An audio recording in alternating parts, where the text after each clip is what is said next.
Мама қазір тесто жасайды, мына жерде ет қойдық. Ал қыздар болмай бешпәймәк. Міне мұнда ет қайнап жатыр. Мұнда тоже осылай. Менде үлкен кастрюля жоқ, бешбармадық. Кетші. Короче, неме тұз ба? Не қараңыздар тесто. Мамам күшті шықты. Мен жасай алмаймын тестоны. Қазір енді қыздар шығады, өзім жасап келмейсің бе? Олар қонаққа келді. Анау мынау деп айтатын шығар қыздар. Мен жай алмаймын, не істеймін енді?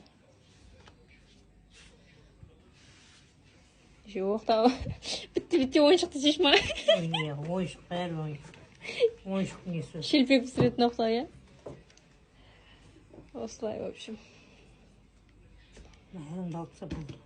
Қараңыздар, 5 дайын, міне, ал 5. Ет түсіріп жатыр, ет Түркиянікі, но маманың дәмі көрді, разница жоқ деді, мамаға разница жоқ деді. Сол, ет Түркиянікі. Мама ет әкелем дедім, сосын ыстықты әкелмей қой дедім, тасыма. Әпсі әкелем деген ема.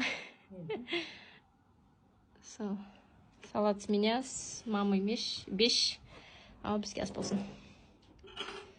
Папа келе жатыр. Ал енді міне арбуз сұрадым. Мерем әпке пахлава алып келді, міне қараңыздар.